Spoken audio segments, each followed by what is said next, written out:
पिताजी, राम को मेरे बारे में पता चलेगा तो मुझे तलाक दे देंगे। आखिर मैं हर दोपहर को कहाँ जाती हूँ। सिमरन अपने माता पिता की इकलौती लड़की थी। सिमरन के पिताजी सिमरन के लिए रिश्ता देख रहे थे। सिमरन के पिताजी ने अपनी जान पहचान वाले पंडित को सिमरन के लिए एक अच्छा सा रिश्ता ढूंढने के लिए कहा था। सिमरन के पिताजी का नाम राजेंद्र जी था और माता का नाम रमा था। एक दिन सिमरन के पिताजी पेपर पढ़ रहे थे। सिमरन की मम्मी खाना बना रही थी और सिमरन रसोई में बर्तन साफ कर रही थी। तभी पंडित जी का आगमन हुआ। पंडित जी, नमस्ते श्रीमान, और कैसे हैं? और बिटिया कैसी है? राजेंद्र जी, जी नमस्ते, घर में सब अच्छे हैं। और आप बताइए, आप कैसे हैं? पंडित जी, जी मैं अच्छा हूँ। बिटिया के लिए एक रिश्ता लेकर आया हूँ। अगर आपको पसंद आए तो बात आगे बढ़ाए। राजेंद्र जी, लड़का क्या करता है और लड़के के घर में कौन कौन है?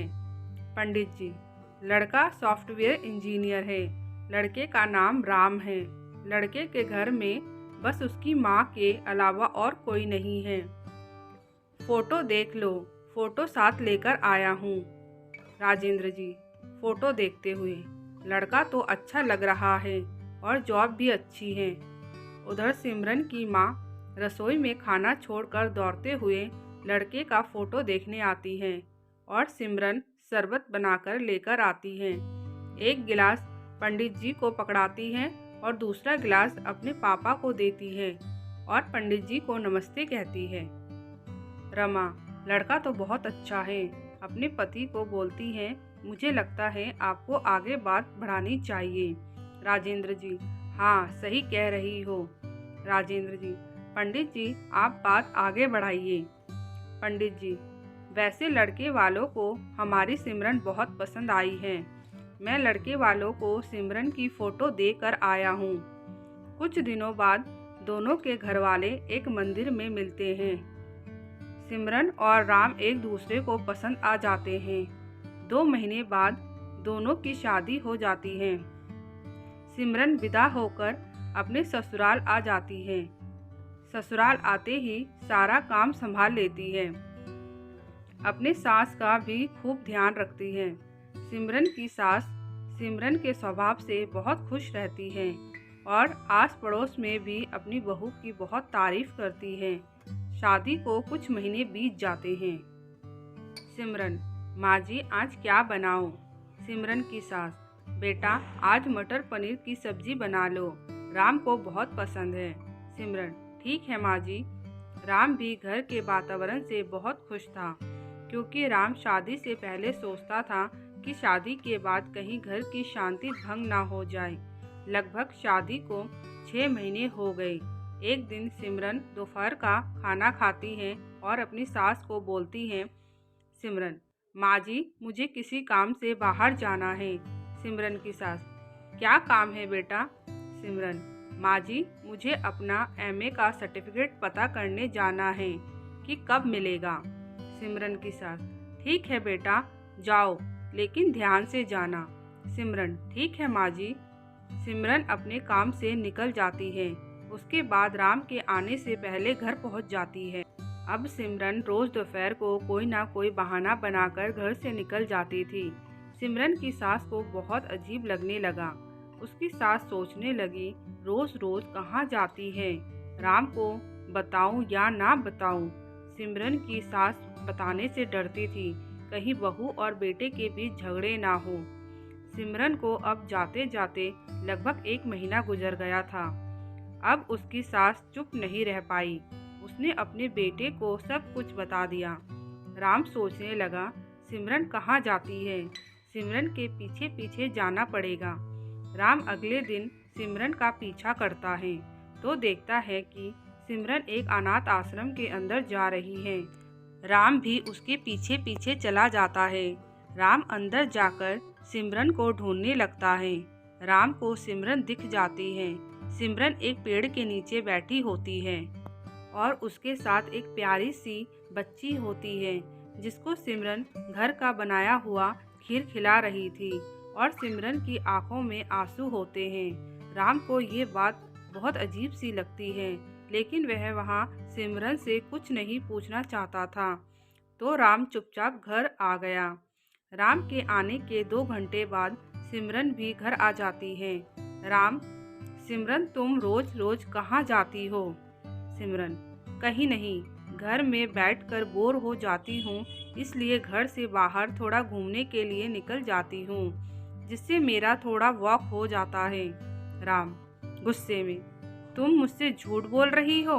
मैं आज तुम्हारे पीछे अनाथ आश्रम तक गया था, वहाँ तुम एक बच्ची को खीर खिला रही थी। सिमरन अचंभित हो जाती है और साथ में डर भी जाती है और सोचती है, राम को अगर सच्चाई का पता चलेगा तो वह मेरे बारे में क्या सोचेंगे। राम तो मुझे घर से ही निकाल देंगे। ये सब सोच ही रही थी कि राम चिल्लाते हुए: क्या बात है? क्या सोच रही हो? आज मुझे सब कुछ सच सच बताओ। और वह बच्ची कौन थी? कुछ तो बात है जो तुम मुझसे छुपा रही हो। सिमरन रोते हुए: वह बच्ची मेरी बेटी है। राम गहरी सांस लेते हुए: क्या? सिमरन: हाँ, वो लड़की मेरी बेटी है। आज से लगभग 5 साल पहले मैं ट्यूशन पढ़ाने जाती थी। वहाँ जिस बच्चे को मैं ट्यूशन पढ़ाती थी, उसके पिताजी ने मेरे कोल्ड ड्रिंक में नशे की दवाई मिलाकर मेरे साथ गलत काम किया था। मुझे कुछ भी होश नहीं था। होश आने के बाद घर आकर मैंने अपने पिताजी को सब कुछ बताया और मैंने बोला, पिताजी, हमें पुलिस में कंप्लेंट करना चाहिए। पिताजी गहराई में सोचते हुए: नहीं, हम पुलिस में कंप्लेंट नहीं कर सकते। हमारे घर की बदनामी हो जाएगी। हम कहीं मुंह दिखाने लायक नहीं रहेंगे। और तुमसे कौन शादी करेगा? तुम्हारा हाथ कौन पकड़ेगा? इस बात को भूलने में ही हमारी भलाई है। सिमरन: पिताजी ने उस दिन के बाद से मेरा घर से निकलना बंद कर दिया था। मैंने भी सब कुछ स्वीकार कर लिया और घर में चुपचाप बैठ गई। लेकिन भगवान को कुछ और ही मंजूर था। लगभग 4 महीने बाद मुझे पता चला कि मैं प्रेग्नेंट हूँ। पिताजी: हे भगवान, तू हमें और क्या क्या दिन दिखाएगा? अब हम क्या करें? सिमरन: पिताजी शहर से बाहर मुझे कहीं लेकर गए। वहाँ पर मेरे बच्चे का जन्म हुआ और पिताजी ने उसे अनाथ आश्रम में दे दिया। मैं बहुत रोई, लेकिन मेरे सामने दूसरा कोई रास्ता भी नहीं था। कुछ टाइम पहले ही पता चला कि वह अनाथ आश्रम इस शहर में शिफ्ट हो गया है, तो मैं अपने आप को बच्ची से मिलने से नहीं रोक पाई। शादी से पहले मैंने पिताजी को बोला था कि आपको सब कुछ बता दे, लेकिन पिताजी ने सख्त मना कर दिया। शादी के बाद भी 1-2 बार सोचा कि आपको सब कुछ बता दूं, लेकिन हिम्मत नहीं हुई। मुझे पता है आप ये सब कुछ जानकर मुझे तलाक दे दोगे। सिमरन ये सब कुछ बताकर रोने लग गई और कमरे में चली गई। राम कमरे में आता है और सिमरन के पास बैठता है। सिमरन, इसमें तुम्हारी क्या गलती है? मैं तुम्हें कभी तलाक नहीं दूंगा, और रही उस बच्ची की बात, हम उसे गोद ले लेंगे। सिमरन: आपने मुझे माफ़ कर दिया और मेरी बच्ची को भी अपनाने को तैयार है। आप सच में भगवान का रूप हैं। आपका नाम ही नहीं, आपका काम भी भगवान जैसा है। आज तक सिमरन की सास को उस बारे में कुछ भी नहीं पता। उस दिन राम ने अपनी माँ को पहले ही किसी काम से बाहर भेज दिया था, ताकि उन दोनों के बीच जो भी बातें हो, माँ को उस बारे में पता ना चले। सिमरन और राम उस बच्ची को गोद ले लेते हैं और खुशी खुशी जीवन यापन करने लगते हैं। दोस्तों, आज की कहानी आप लोगों को कैसी लगी? कमेंट करके ज़रूर बताइएगा। दोस्तों, इस कहानी में और क्या हो सकता था?